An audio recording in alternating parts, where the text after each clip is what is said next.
구약성경 105쪽입니다. 출애굽기 16장 4절 말씀 12절까지 함께 봅시다.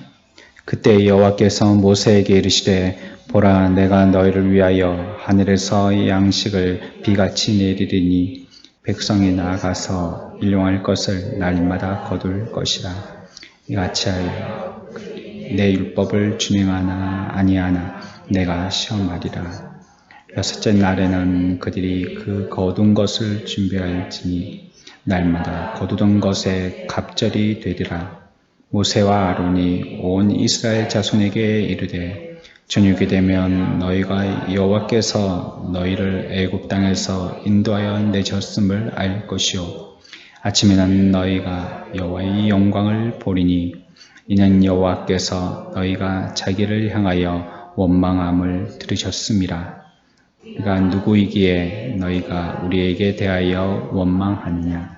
모세가 또 이르되 여호와께서 저녁에는 너희에게 고기를 주어 먹이시고 아침에는 떡으로 배불리시니 여호와께서 자기를 향하여 너희가 원망하는 그 말을 들으셨음이라.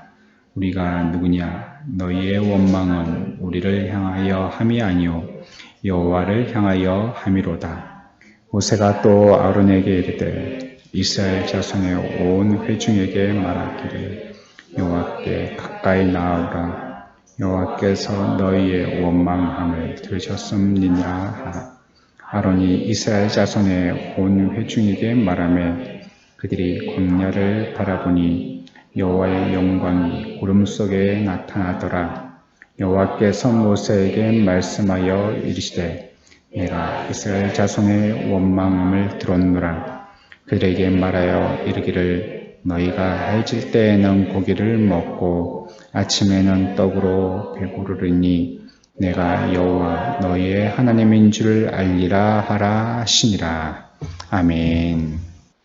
우리가 지난 시간에 배웠던 것은 하나님께서 구원의 은혜로 그들에게 지속적으로 베풀어 주시는 하나님이시다는 걸 배웠습니다. 그래서 여기에서는 하나님이 공급의 하나님이심을 우리가 생각해 보았습니다.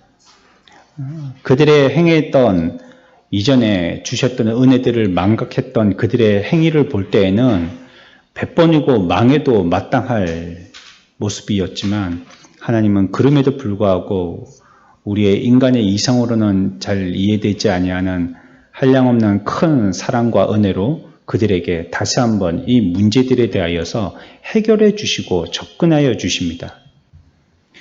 우리가 어떤 일들을 너무 감정적으로 해결하려고 처음부터 시도하게 되어지면 그 일들을 똑바로 파악하기도 전에 일이 어그러지기가 쉽습니다.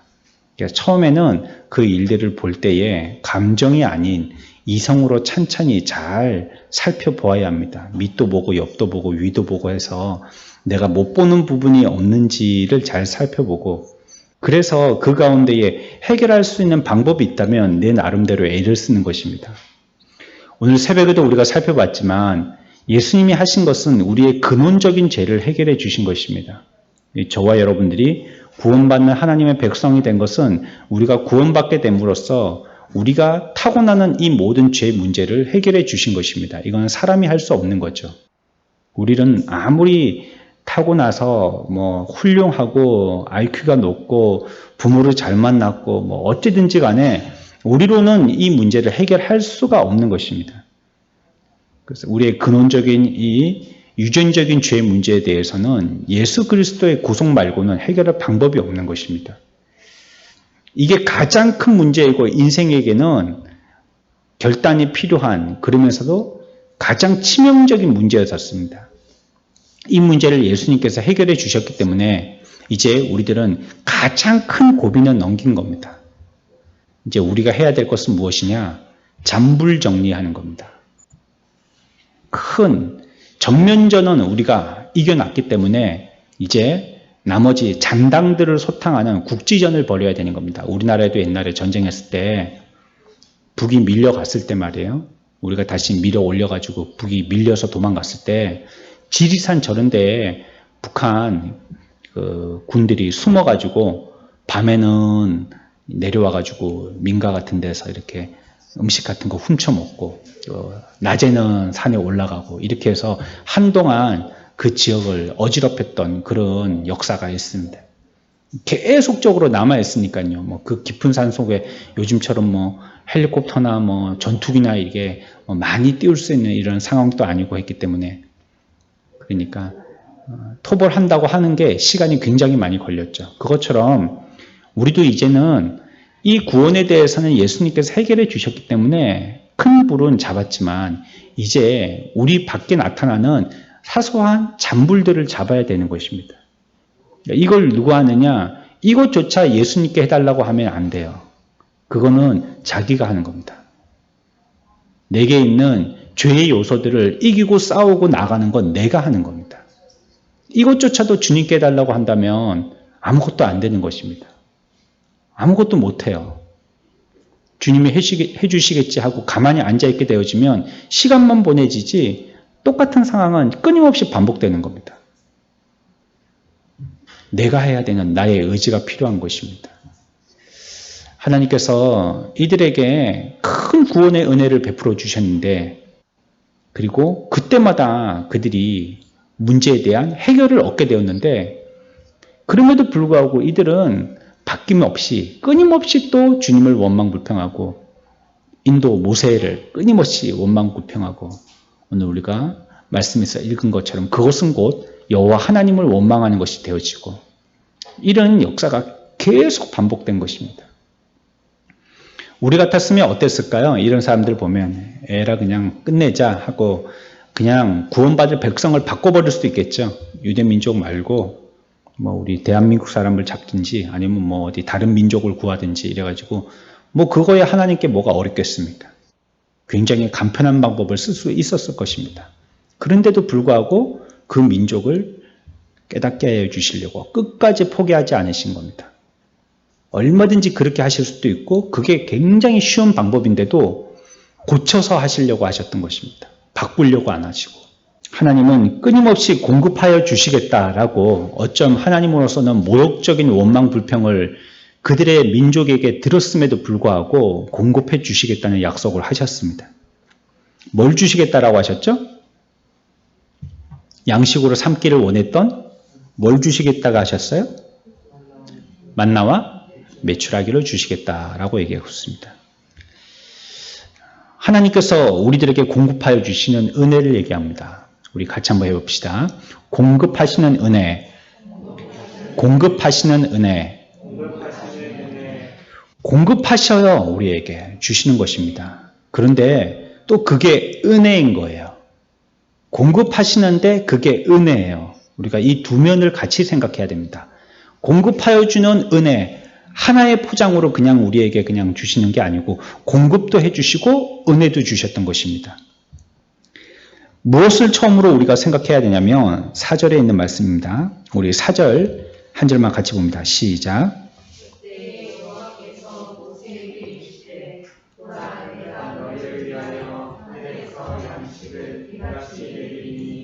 백성이 나가서 일용할 것을 날마다 거둘 것이라. 이같이 하여 그들이 내 율법을 준행하나 아니하나 내가 시험하리라. 아멘. 어디에서 내린다고요? 하늘에서 내린다고 그랬죠? 공급처가 분명하게 나와 있습니다. 우리 택배 받을 때 보면 발송한 데가 어딘지 발송지가 나와 있죠. 그리고 우리 집 주소가 밑에 나와 있지 않습니까? 혹시 우리 집에 올 물건이 아닌데 왔으면 보낸 데다가 다시 돌려보내야 될 거 아니에요. 그래서 보낸 곳 주소를 위에다가 적습니다. 요즘에 손편지를 많이 안 써서 잘 모를지 모르겠는데 편지 봉투에 보면 보낸 쪽의 주소는 어디다가 씁니까? 어디요? 네, 왼쪽 위에다가 쓰죠. 그러면 받는 쪽의 주소는 어디다가 씁니까? 오른쪽 아래죠. 예, 그거 기억하시네요. 또 왼쪽 위에 보면은 어디에서 보냈구나 하는 걸 알 수 있고 밑에 보면 우리 집에 편지가 왔다면 이거 우리 집 주소가 분명히 있어야 되겠죠. 여기도 보시면요. 때에 여호와께서 모세에게 이르시되 보라 내가 너희를 위하여서 내가 기분풀이로 하거나 내가 하기 싫은데 하는 것이 아니고 너희를 위하여서 한다라고 얘기하고 있습니다. 우리를 위하여서 하시는데 그 발송처가 어디시냐면 어디서 보내신 거예요? 하늘에서인 겁니다. 하나님이 보내시는 겁니다. 하나님께서 보내신다라고 얘기하고 있습니다. 하늘에서 내려온 거예요. 우리들에게 하나님께서 베풀어 주신 모든 은혜는 하나님께로부터 온 것입니다. 내가 스스로 노력한 것이 아니라 하나님께로부터 온 것입니다. 내가 지금 받아 누리고 있는, 쓰고 있는 것들은 하나님께로부터 온 것입니다. 그래서 우리가 주기도문 할 때도 보면 하나님이 어디 계신지를 분명하게 규정하고 있습니다. 처음에 어떻게 시작합니까? 하늘에 계신 하나님이라고 합니다. 하나님이 하늘에 계시다고 얘기하고 있어요. 우리와 동떨어진 세상에 계시다는 것이 아니라 높은 위엄과 거룩한 곳에 계시다는 것입니다. 그분이 우리들에게 말씀하시고 우리의 죄를 위해서 이 땅에 오셨다라고 얘기하고 있어요. 어디에서부터 시작되어졌는지, 어디에서부터 발송되어졌는지 이거는 매우 중요한 것입니다. 여성가족부에서 가끔씩 우리 집에 편지를 붙입니다. 가끔 편지가 옵니다. 여러분들도 받아보시죠? 무슨 편지일까요? 여성가족부에서. 성범죄자가 집 근처에 이사 이사 왔으니까 조심하시라고. 처음에는 저 그거 보고 깜짝 놀랐습니다. 여성가족부에서 나한테 무슨, 내가 남자인데 나한테 무슨 여성가족부에서 이런 편지를 보내는가. 그래갖고 딱 열어보니까 몇 년생 얼굴 딱 나오고, 여러분들 받아보셨죠? 그런 거. 안 받아보셨어요? 집에 미성년자 아이를 키우고 있는 부모님들은 받습니다. 같은 구든지 같은 동이든지 옆동이든지 그런 사람이 이사 오면 그 편지가 오게 되어 있습니다. 무슨 죄로 잡혀 들어갔고 몇 년형을 살았고 지금 남은 게 뭐가 있고, 남은 거라는 것은 뭐 전자 발찌 차고 몇 년 더 있어야 된다든지 뭐 이런 거 있잖아요. 그리고 주 거주지가 어디고 주로 어디를 이사하고 뭐 이런 것들이 상세하게 나와 있습니다. 대신에 그거는 다른 사람들한테 공개하거나 보여주면 또 법적으로 처벌받습니다. 이렇게 해서 개인을 위한 거니까 개인만 보십시오. 이렇게 주의사항 써놨습니다. 그거 보면 분명하게 우리 집에 보낸 거예요. 그게 여러 번 받았습니다. 우리는 사파동에 있을 때도 받고, 이게 복림동에 이사 와서도, 본곡동에 이사 와서도 받고 여러 번 받았습니다. 이렇게 어디에서 왔는지 분명하게 보낸 곳을 보여주는 거예요. 여기서 보냅니다. 이거 의심할 필요가 없습니다. 여기서 보내는 이 내용은 확실한 겁니다. 는 걸 얘기하는 것이죠. 하늘에서 내려왔다라고 얘기하고 있습니다. 만나가 어떻게 생겼는지에 대해서도 성경은 상세하게 우리들에게 설명을 잘 하여 주시고 계신데요. 오늘 우리는 거기까지만 읽지 않았지만요. 조금 넘어가면 설명이 나옵니다. 31절 봅시다. 만나라고 하는 금방 읽었던 4절에 나오는 일용할 것을 날마다 거둘 것이다. 양식을 비같이 내리는데 그 일용할 것을 날마다 거둘 것이다 하신 이 양식이 과연 어떤 모습의 어떤 것인지에 대한 성질을 갖다가 31절에 자세하게 설명하고 있습니다. 우리 31절도 같이 읽어봅시다. 시작. 이스라엘 족속이 그 이름을 만나라 하였으며 가시같이 익히고 맛은 꿀과 섞은 과자 같았더라. 이 과자 가운데 보면 이렇게 하얀색 전병인데 요즘 나오는 과자예요.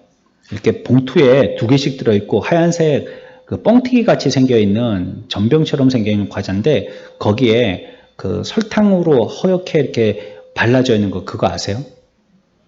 그 이름이 뭐더라?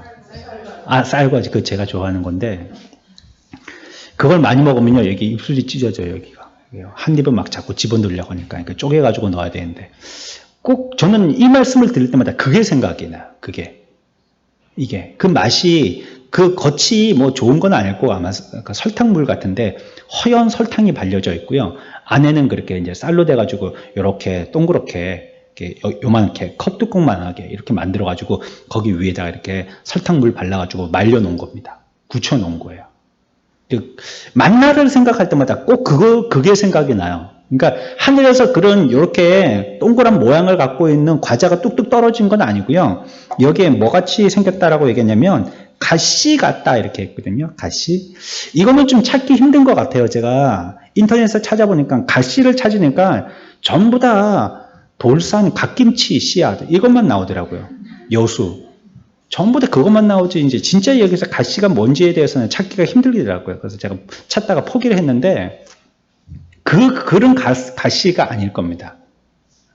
근데 작고 씨 모양의 그러니까 어떤 가루 모양의 형태 앞에서 말씀드렸던 이 과자 위에 묻혀있던 설탕 그 덩어리 모양 그런 모양이 아마 좀 상상하기 편하시려면 그 눈 오듯이 내렸다 이렇게 생각하시면 되겠습니다.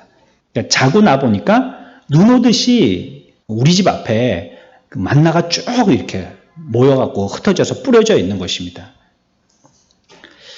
만나가 내려온 것이죠. 그렇죠?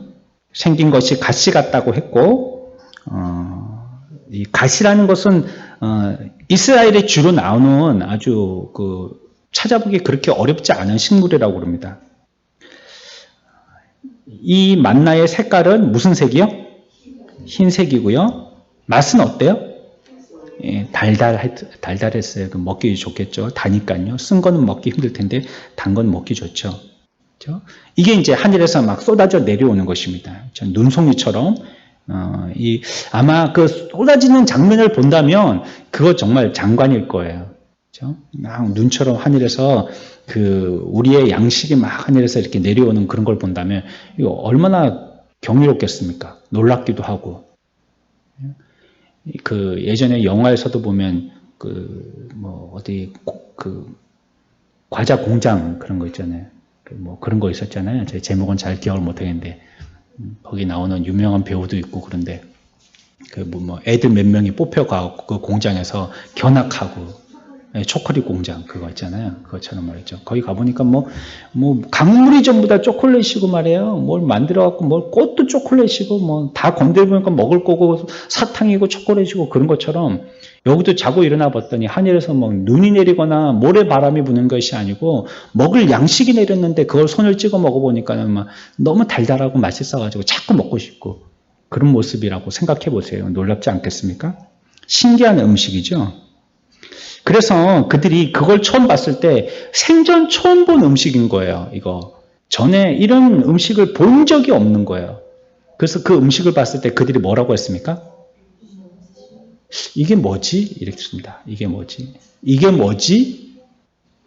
만나의 뜻은 이게 뭐지입니다. 이게 뭐지? 히브리어로는 이게 무엇인가를 만후라고 했습니다. 만후. 그런데 이걸 갖다가 히라보로 바꾸면 만나가 되는 겁니다. 원래는 만후예요. 그 뜻은 이것이 무엇인가는 뜻입니다. What is it? 이게 뭐지? 과연 이게 뭔가? 이런 뜻입니다. 그러니까 못 봤으니까요. 그런 식물이나 이런 양식을 이전에 접해본 경험이 없으니까 뭔지를 모르니까 이게 뭐지? 이게 뭐지? 만우 하다가 이게 만우다라고 된 겁니다. 하늘에서 내려왔다는 것은 무슨 뜻이냐면 하나님으로부터 주어졌다는 것입니다. 하나님을 상징할 때 하늘로 얘기하죠. 하늘에 계신 우리 아버지. 그러니까 하늘은 하나님은 상징하는 한 단어이거든요. 그렇기 때문에 하늘에서 왔다는 것은 하나님께로부터 주어졌다는 말이 되겠습니다. 자, 그러면 이 말을 갖다가 우리가 교회에서 자주 쓰는 용어로 한번 의역을 한번 해봅시다. 하나님께서 하늘에서 주신 것이다. 하늘에서부터 내려왔다. 이걸 우리가 주로 쓰는 교회에서 쓰는 용어로 얘기한다면 뭐가 될까요? 하나님께서 주신 것이다. 하나님께로부터 주어졌다. 이걸 뭐라고 그럴까요? 이걸 은혜라고 그런 것입니다. 은혜. 하나님께서 우리들에게 주신 것, 그걸 은혜라고 하는 것입니다. 하나님께로부터 우리가 받게 되어지는 것, 그걸 은혜라고 하는 것입니다. 그러니까 은혜라고 한다면 어떤 의미가 일차적으로 있냐면 하나님께서 주시는 것이고 맞죠? 하나님께서 주신 것이고 여기서는요. 하나님께서 주신 것이기 때문에 이것을 받는 데에는 유대인들이 뭐 하면 됩니까? 만나 한 말 사는데 얼마가 필요했습니까? 한 말 요즘에 그렇게 잘 안 하죠. 만나 10kg 사는데 얼마 필요했습니까? 20kg 사는데 얼마 필요했습니까? 그냥 나가서 거둬들이기만 하면 됐죠. 그렇죠? 그거는 무료예요, 무료. 은혜라는 것은 나의 노력 없이 하나님께로부터 주어졌다는 걸 얘기합니다. 우리가 일해서 받는 걸 은혜라고 얘기하지 않습니다. 그거는 내 대가죠. 내가 받아야 될 거 일했으니까 그 싹스로 받는 거죠, 그거는. 하지만 그냥 공짜로 받는 거예요. 내가 노력하지 않았는데. 일하지도 않았는데 그냥 받는 거예요. 그걸 은혜라고 하는 것입니다. 그래서 하나님으로부터 주어졌다, 하늘에서 내려왔다, 이 말은 은혜다라고 얘기하는 것이고 좀 더 정확하게 표현하자면요. 우리의 노력으로 받지 않고 하나님으로부터 하나님께서 주어지신 것을 우리가 받았다라고 하기 때문에 이것은 전적인 은혜다. 이렇게 정확하게 얘기할 수 있습니다. 근데 만나가 의미하는 것은 하나님의 전적인 은혜를 얘기하는 것입니다. 우리를 살도록 공급하여 주시는 것은 하나님의 전적인 은혜다라고 얘기하고 있는 것입니다. 오늘날 우리가 먹고 사는 것이 전부 다 하나님의 은혜를 믿으십니까? 우리가 노력해서 샀다고요? 네, 물론 여러분들이 돈 주고 샀을 것입니다. 돈 주고 샀을 것입니다. 이번에도 보십시오. 코로나 문제가 생기고 나니까 그게 별 쓸모가 없잖아요. 우리가 지금까지 무엇인가 가치로 생각했던 것들이 가치가 많이 혼돈에 휩싸였어요. 뭐 돈이 있어도 쓸 수도 없고 쓸 데도 없고 나가지도 들어오지도 못하게 하니까요. 외국 갔다가 뭐 여행하는 사람들 우리나라에 얼마나 여행자들이 많았습니까? 외국 여행자들. 국내 여행자들만큼이나 뭐 외국 여행 얼마나 많았습니까? 이제는 뭐 조금만 있으면 좀 홍콩 가자 뭐 일본 같은 데는 저기 대마도 같은 데는 뭐 그냥 가니까요. 뭐 비행기만 타면 그냥 가니까요. 하루 만에 갔다 오는 그런 코스 있잖아요. 그냥 가니까요. 뭐 그거 편하게 가죠. 뭐 대만 가죠. 베트남은 가고 뭐 중국은 아유 내 다 가봤다. 보통 이렇게 다 얘기하시고 아니 나 중국 안 갈란다. 뭐 다 가봤다. 막 이렇게들 얘기하시고 러시아도 가시고 뭐 돈 좀 있는 분들은 유럽 가시고 많이들 가시지 않았습니까? 근데 요즘 어떻게 갈 수가 있어요? 갈 수가 있어야죠. 돈이 있어도. 나가지도 못할 뿐더러 나갔다 하면 그 나라에서 또 보름 동안 대기해야 되죠. 그러면 뭐 거기서 얼마나 돈을 많이 들여야 돼요. 보름 동안 그냥 거주를 해야 되는데. 그것도 들어오면 어떻게 돼요? 들어오면 또 2주 동안 또 거기 격리돼 있어야 되죠. 그러니까 돈이 있어도 쓸데가 없는, 여행하러 쓸데가 없는 겁니다. 이번에도 경제지표, 경제물가에 대해서 오늘 신문에 나왔던데 관광에 대한 지수가 굉장히 마이너스더라고요. 당연히 그렇겠죠? 충분히 이해가 되죠? 관광에 대한 거. 그렇죠? 그러니까 뭐 못 나가니까요. 어디 구경할 수 있습니까? 요즘 또 말이에요.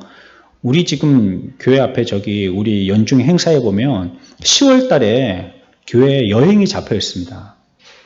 우리가 매해마다 봄으로는 소풍 당일치기 갔다 오고 가을로는 2박 3일이나 이렇게 1박 2일이나 여행을 갔다 오고 그랬는데 올해는 못 가지 않습니까?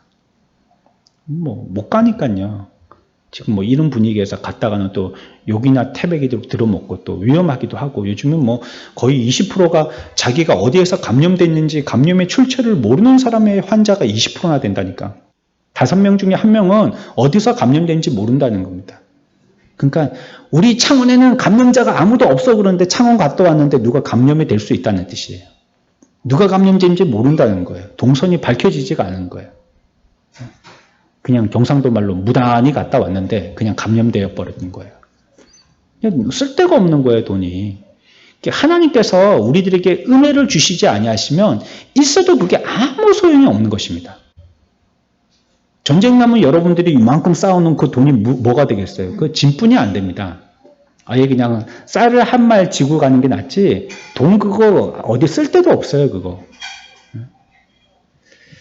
이것처럼 전적인 하나님의 은혜여야지만 우리가 이 땅에서 무엇이든지 먹고 살 수 있는 공급을 받게 되는 것입니다. 간접적으로라도 해를 비춰주시고 물을 주셔야지만 식물이 사니까 그걸로 인해 갖고 우리가 먹고 식량으로 삼을 수 있는 것이고요. 또 햇볕이 쬐어야지만 우리가 살 수 있는 것이고요. 다 은혜인 것이죠. 여러분들이 열심히 노력하고 돈 벌어가지고 그 돈 가지고 지갑에서 꺼내서 사기 때문에 이게 내 거라고 생각하지만 내게 아무것도 없습니다. 하나님께서 이와 같이 은혜를 내려주시지 아니하시면 아무것도 없어요. 샀다 쳐요 그래요. 그건 좋아요. 샀다고 쳐요. 여러분들 백화점 가서 아주 유기농으로 좋은 음식을 갖다가 많이 샀습니다. 하나님이 여러분들에게 은혜를 주시지 아니하시면 입맛이 딱 떨어지게 하면요. 아무리 진수성찬을 차려놔도 한 숟갈도 먹고 싶지 않습니다. 쳐다보고 싶지도 않아요. 머리 드는 것 자체가 구역질 나는데 그걸 어떻게 쳐다보겠어요? 그러니까 마련해 주시는 것도 하나님의 은혜고 또 그걸 갖고 우리가 돈으로 바꿔서 사갖고 들어올 수 있는 것도 하나님의 은혜고 먹을 수 있는 곳이 있는 것도 하나님의 은혜고 구미가 당기는 것도 하나님의 은혜고 먹고 배부른 것도 하나님의 은혜고 잘 먹고 소화시키는 것도 하나 어떤 것 하나 하나님의 은혜가 없는 것이 없는 겁니다. 그러니까 이걸 전적인 은혜라고 하는 겁니다. 하나님이 시작에서부터 다 공급하셨고 그것이 나에게 도착해서 나에게 유익하도록 되게 하는데 그것이 하나님이 은혜를 주셔야지만 되는 것이에요. 우리가 일상적으로 그냥 돈 내고 껌 한 통 사 먹어도 그게 하나님의 은혜인 겁니다. 그래서 여러분들은 뭐 공짜로 공기 마시고 있잖아요. 공기세 얼마 냅니까? 공기세 1원도 내지 않잖아요. 물세요? 우리나라 뭐 물 부족 국가다 하지만 물 얼마나 펑펑 씁니까? 물처럼 또 싼 게 어디 있어요? 정말로 물 쓰듯이 쓰잖아요. 우리 옆에 교회 옆에도 조그만 하천이 흐르지만요. 저기 물이 가뭄 때에도 흘러요. 양이 조금 작아서 그렇지. 계속 흐른단 말이에요. 뭐 여기 있는 산이 뭐 여기 창원 CC에 있는 이 언덕산이 뭐 그렇게 큰 산이라고요. 큰 산도 아닙니다. 그런데 거기서 물이 쫄쫄쫄쫄쫄 계속 365일 흐른단 말이에요. 저기 가보면 뭐 요만한 물고기들이 살고 있어요. 전부 다 하나님이 공급하여 주신 것이고 그래서 자연 만물이 이와 같이 생기 있게 사는 것입니다. 하나님께서 허락하신 삶의 조건을 통해서 우리가 그곳에서 거하는 거예요. 그래서 어떤 곳에서도 하나님의 은혜가 아닌 것은 없다는 걸 우리들에게 얘기하는 것이죠. 그래서 모든 것이 다 하나님의 은혜입니다. 그러니 이런 것들을 볼 때 우리들은 뭘 생각해야 되느냐? 이스라엘 민족들, 유대 민족들은 양심으로 가책이 많이 돼야 돼요. 왜냐하면 지금 하나님이 어마어마한 기적을 보여주셨는데도 감사하기는커녕 원망불평했거든요. 하나님이 그들을 아주 요람에서 잘 지내게 했잖아요. 애굽이라는 요람에서.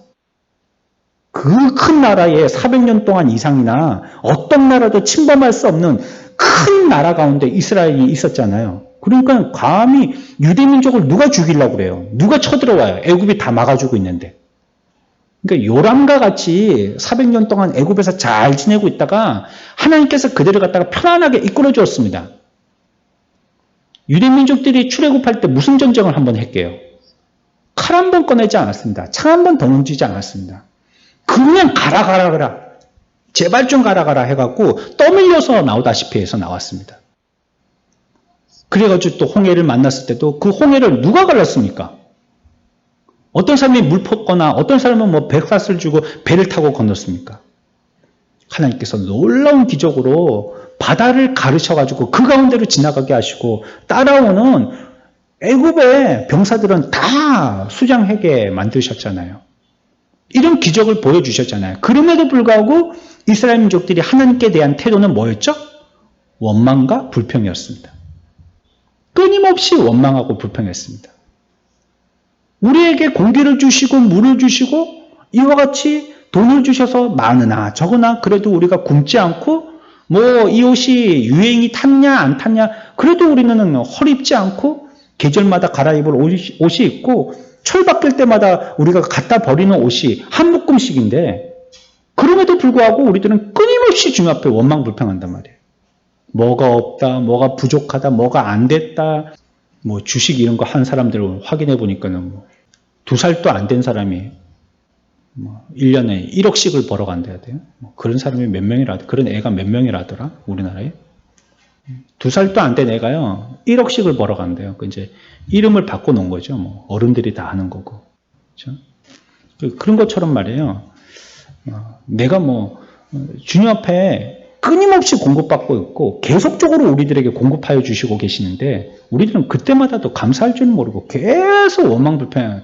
저런 사람은 가만히 앉아서도 턱턱 그냥 조그만 아이가 뭐 우유 쭉쭉 빨고 있으면서도 1년 지나면 1억을 버는데 우리들은 죽으라고 허리 부러지라고 일하도 뭐 1억이 뭐야, 쓸 돈도 없어갖고 허덕이는데 이러고 있으니까 말이에요. 그러면서 맨날 원망불평한단 말입니다. 하나님이 주시는 것은 보지 못하고 자꾸 주변에 있는 사람들 보니까요, 감사할 게 없는 겁니다. 자꾸 예전에 어떤 나라에 비교하고 그때 그 시절 비교하고 자꾸 그러다 보니까 하나님이 공급하여 주신 하나님의 전적인 은혜에 대해서 돌이켜 생각하고 감사할 여력이 없는 겁니다. 감사할 줄 모르고 감격할 줄 모르고요. 하나님이 공급하신다는 거 알긴 알지만 그냥 잊어먹고 사는 겁니다. 그걸 당연하게 생각하고 사는 겁니다. 병원에 한번 여러분들 가보세요. 얼마나 많은 사람들이 누워있는지 몰라요.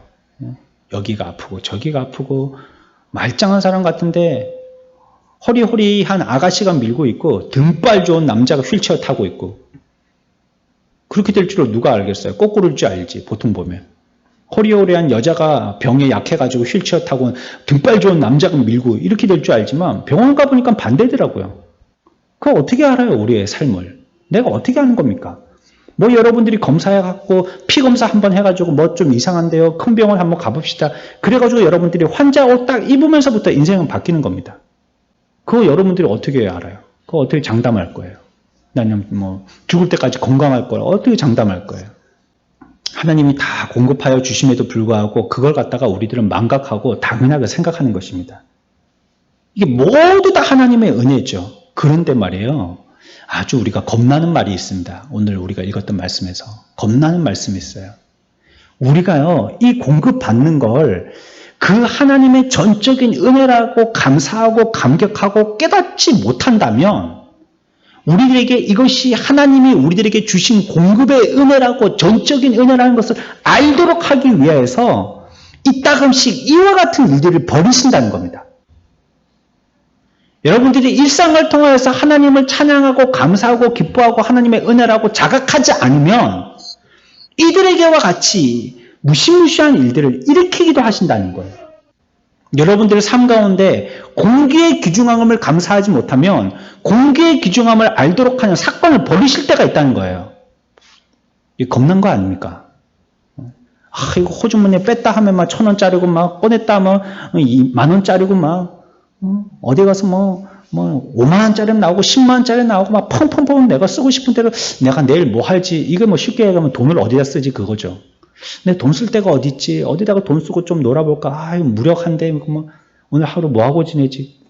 그러면 그걸 감사하게 할 하나님의 어떤 사건을 보이신다는 거예요. 뭐 우리가 생각하는 대로 그게 뭐 안전하고 좋은 거고 귀한 것 같으면 너무나도 감사하겠는데 우리가 그걸 감사할 줄 모르면요. 감사하는 사람이 되도록 그 사건들을 버리시는 거예요. 배가 고프게 만든 거 아니에요. 이들이 지금 밥을 못 먹어서 배가 고픈 거 아니에요. 그러니까 배고프니까 먹을 거 달라고 하니까 만나 주시는 거 아니에요. 배 고물 일이 생기게 만드신다는 말이에요. 우리가 주신 것에 감사하지 않으면 우리에게 주셨음에도 그걸 하나님의 은혜라고 우리가 고백하고 찬양하지 않으면 여러분들 배 굶을 일을 생기게 하신단 말이에요. 이거는 우리에게 경험하지 않았으면 좋겠습니다.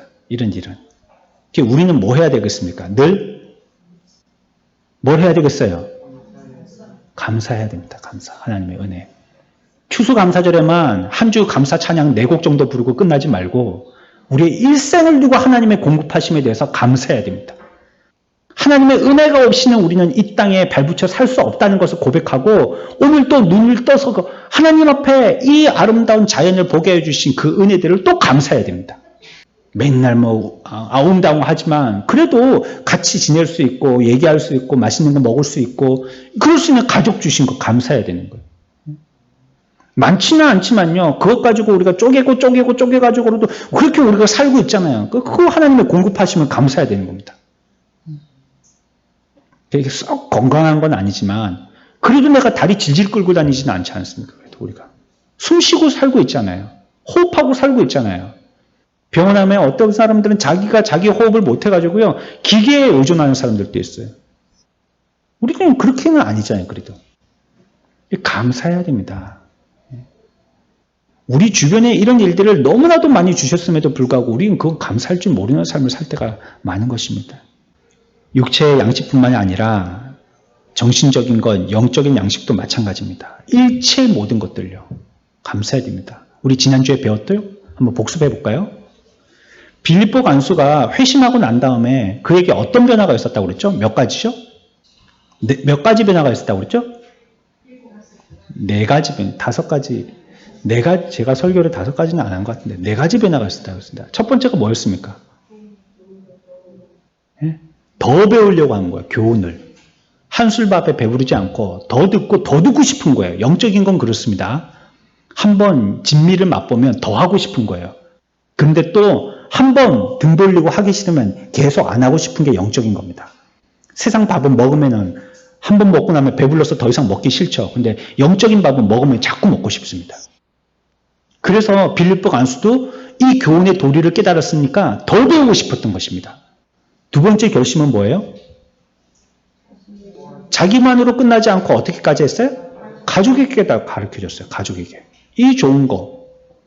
여러분들 만약에 코로나 백신 우리 교회에서 나눠준다 그러면 우리 교회에 오는 100사람에게 선착순 준다 그러면 여러분들 당장 누구한테 달려가겠어요?